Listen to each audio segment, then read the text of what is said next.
Class कल हमने आप लोगों को आईपीएसी के बारे में समझाया था और बेसिक भी बता दिया था। तो फिर से मैं 10 मूल नाम तो जरूर लिख लूँगा। मूल नाम जैसे C1 को क्या कहते हैं? मिथ। C2 को क्या कहते हैं? इथ। C3 को क्या कहते हैं? प्रोप। C4 को क्या कहते हैं? ब्यूट। C5 को क्या कहते हैं? पेंट। C10 को क्या कहते हैं? डेक। तो हम आपको बता देते हैं कि चैप्टर स्टार्ट किए थे IUPAC नामकरण। कल के क्लास में हम आपको CS4 के सामान्य नाम के बारे में बता दिए थे, लेकिन इस सामान्य नाम को आगे बढ़ने से पहले सामान्य नाम में थोड़ा सा रूल और सिखा देते हैं। जैसे हमने आपको बोला था कि नॉर्मल, आइसो और नियो शब्द का प्रयोग करना है सामान्य नाम में। कब करना ये नहीं बताए थे। पॉइंट नंबर फर्स्ट, सीधी रेखा होने पर नॉर्मल, सीधी रेखा या चेन, नॉर्मल शब्द का प्रयोग करते हैं। दूसरा आइसो, एक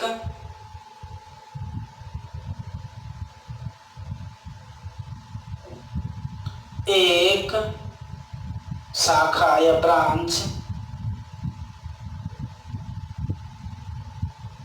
एक ब्रांच होने पर आइसो शब्द का प्रयोग किया जाता है। तीसरा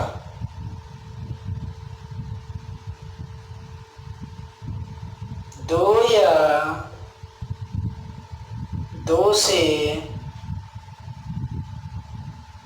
अधिक ब्रांच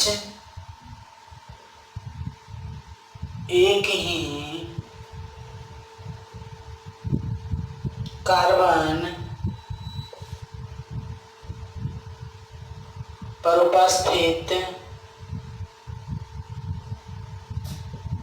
होने से, एक ही कार्बन पर उपस्थित होने से नियो शब्द का प्रयोग किया जाता है।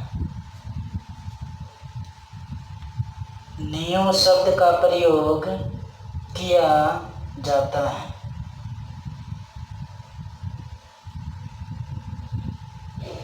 तो आगे बढ़ते हैं। इसका एल्केन का सामान्य सूत्र कल आप लोगों को मैं बता चुका था कि क्या होता है। CnH2n+2। एल्केन का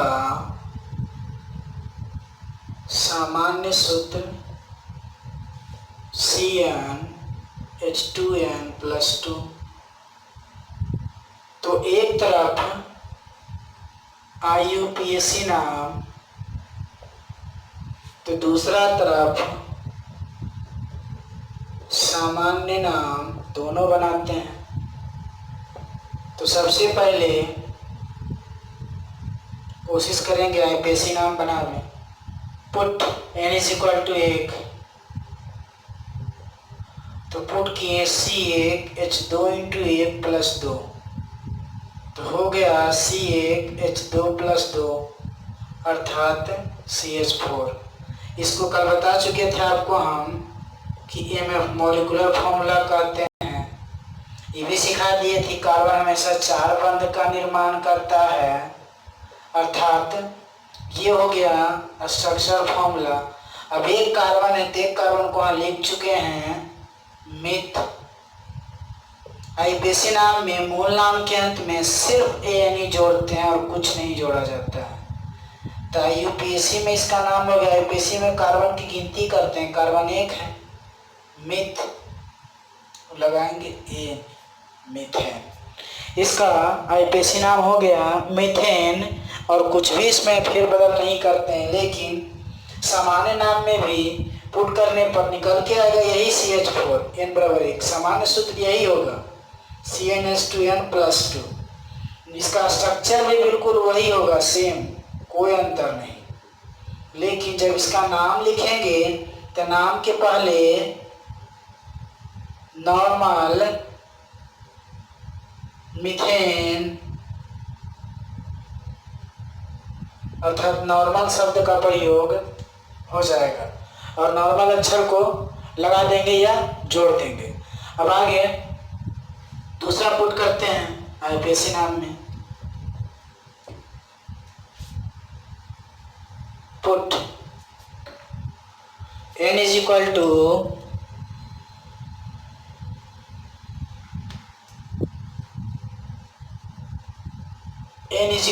to C2H2 into 2 plus 2 C2H4 plus 2 C2H6। अर्थात फिर से इस सूत्र को एमएफ बोलेंगे मॉलिक्यूलर फार्मूला और इसका स्ट्रक्चर बनाते हैं कार्बन 2। इस कार्बन का 4 बंध होना चाहिए, कार्बन का मिनिमम 4 बंध होना चाहिए। गिनते हैं 1 2 3 1 4, इसका भी गिनते हैं 1 2 3 1 4। तो 4 बंध मिनिमम हो गया। तो 4 बंध मैक्सिमम नहीं होना चाहिए 5, या मिनिमम नहीं होना चाहिए 3, जब भी होना चाहिए 4 बंध होना चाहिए। कल समझा दिए थे आपको हम। तो ये हो गया इसका ऐसे स्ट्रक्चरल फार्मूला। अब इसका नाम लिखते हैं तो 2 कार्बन को आपको हम लिख चुके हैं इथ, ETH, इथ। जोड़ना सिखाया है मूल नाम के अंत में ANE, बन गया इथेन, ETHANE। अर्थात इसका आईपीएसी नाम हो गया इथेन। लेकिन एक चीज और हम छोड़ रहे हैं, कार्बन की गिनती। पहला रूल होता है कार्बन की गिनती। अब इसमें आते हैं तो स्ट्रक्चर तो वही रहेगा, कंटेंट टोटल कार्बन का वही रहेगा और हाइड्रोजन का, इसमें कोई परिवर्तन नहीं होगा।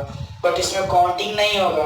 तो 2 कार्बन को यहाँ भी वही नाम लेंगे इथ, जोड़ेंगे ANE, इथेन।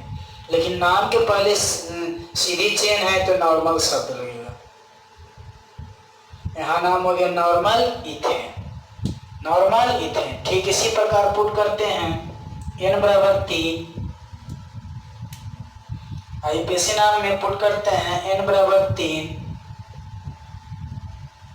तो हो गया C3H2 into 3 plus 2। तो ये हो गया C3H6 plus 2 C3H628। ये हो गया आपका मॉलिक्यूलर फॉर्मूला MF। अब इसका चेन बनाते हैं। कार्बन यहाँ 3 हो गया, तो जितना भी कार्बन हो जाए, हाइड्रोजन जब भी बंध बनाएगा या कार्बन मिलके आपस में तो 4 बंध ही बनाएगा। गिनते हैं 1 2 3 4, 1 2 3 4, 1 2 3 4। फिर से कार्बन टोटल वहाँ 3 है तो 3 को बोलते हैं प्रोप, जोड़ते हैं ANE तो बन जाता है प्रोपेन। ये प्रोपेन हो गया। अब आईपीएसी नाम बनाते हैं तो स्ट्रक्चर में ये ऐसे फॉर्मूला हो गया, स्ट्रक्चर फॉर्मूला। लेकिन फिर से कार्बन की गिनती नहीं की, कार्बन की गिनती नेसेसरी होता है। आईपीएसी नाम में कार्बन की गिनती नेसेसरी है। यहाँ बनाते हैं C, ये 3 हो गया H। स्ट्रक्चर में कोई परिवर्तन नहीं होगा, सेम टू सेम होगा। और नाम इसका 3 कार्बन को प्रो बोले हैं और जोड़ते हैं ANE तो बना प्रोपेन। लेकिन सीधी चेन है तो फिर से नॉर्मल लगाएंगे तो हो गया नॉर्मल प्रोपेन। इसका नाम हो गया नॉर्मल प्रोपेन। अब पुट करते हैं n बराबर 4।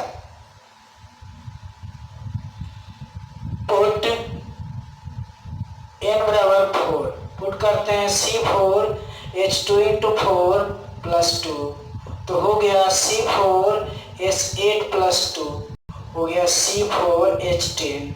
यहाँ कार्बन टोटल हो गया 4, ये हो गया मॉलिक्यूलर फॉर्मूला MF। तो कार्बन टोटल हो गया 4, तो सीरीज चेन HHH हाइड्रोजन जोड़ देते हैं,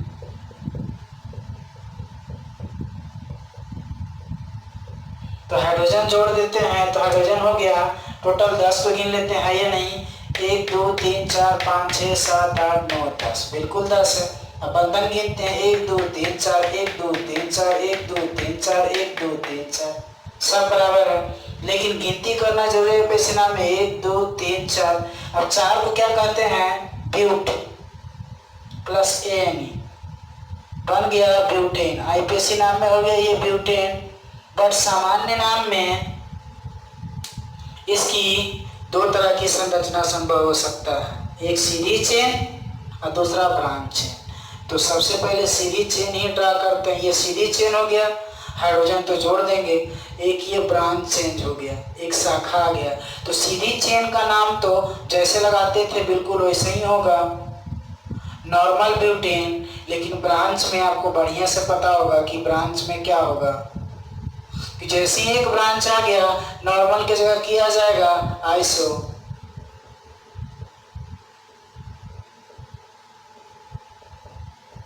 अब इसमें देखते हैं, इसमें गिनती नहीं होगा, तो 4 कार्बन को फिर से बोलेंगे ब्यूटेन, तो क्या लग जाएगा, नॉर्मल ब्यूटेन।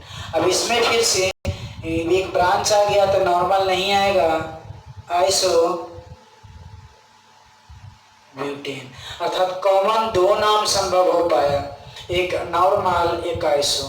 देख लेते हैं स्ट्रक्चर का बनावट क्या सही है गलत है। तो टोटली तो आपको यहाँ चेक कर दिए थे, ये चेक करते हैं। टोटल हाइड्रोजन 1 2 3 4 5 6 7 8 9 10 10 हाइड्रोजन था, बिल्कुल था, 10 हाइड्रोजन था। कार्बन 1 2 3 4 बिल्कुल 4 गो है, C4।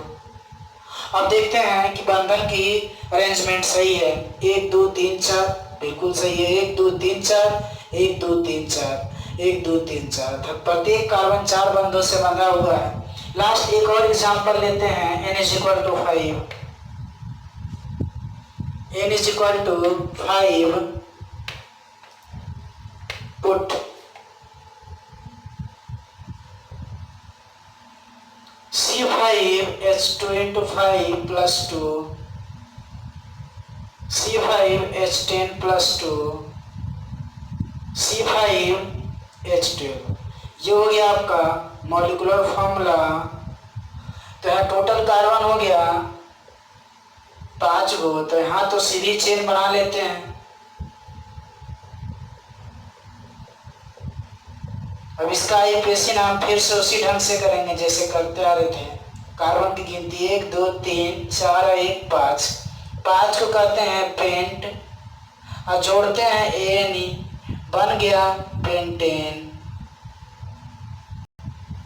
ये बन गया पेंटेन हो गया। लेकिन सामान्य नाम में इसकी एक स्ट्रक्चर संभव नहीं है, ये तो सीधी चेन हो ही गया। तो सीधी चेन के बाद यहाँ एक ब्रांच आता है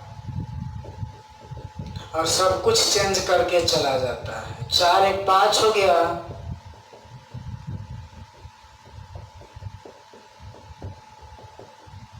अब इसका नाम भी तो पेंटेन है, पहले सर्वप्रथम तो पहले तो पेंटेन है, लेकिन जैसे ही एक ब्रांच आ गया तो हो गया iso pentane.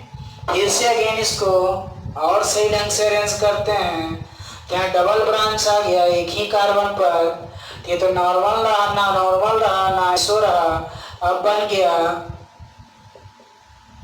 Neo pentane. Carbon तो 5 ही हैं, लेकिन बन गया इसका नाम नियो पेंटेन। ये तो पहले भी एक्सप्लेन कर चुके हैं, अभी दोनों को एक्सप्लेन करते हैं। टोटल कार्बन देखा जाए तो 5 है, हाइड्रोजन देखा जाए तो 12 हाइड्रोजन होना चाहिए। अब गिनते हैं 1 2 3 4 5 6 7 8 9 10 11 12, बिल्कुल सही है। कार्बन 5 1 1 2 3 4 5, बिल्कुल सही। बंधन गिनते हैं 1 2 3 4, 1 2 3 4, 1 2 3 4, 1 2 3 4, 1 2 3 4, बिल्कुल सही। इसमें चेक करते हैं 1 2 3 4 5 6 7 8 9 10 11 12, बिल्कुल 12 सही है, 12 टोटल सही है। अब देखते हैं इसमें कार्बन 1 2 3 4 5, 5 को भी ठीक है। अब देखते हैं बंधन 1 2 3 4, 1 2 3 4, 1 2 3 4, 1 2 3 4, बिल्कुल सही है। तो अगर एक ही कार्बन पर 2 ब्रांच आ गया तो उसको नियो नाम देते हैं, अर्थात नियो पेंटेन होता है। अगर एक ही कार्बन पर सिंगल ब्रांच हो तो उसका आइसो नाम देते हैं, आइसो पेंटेन होता है। अगर एक भी नहीं हो चेन हो तो इसको नॉर्मल पेंटेन, सिर्फ नॉर्मल पेंटेन बनता है।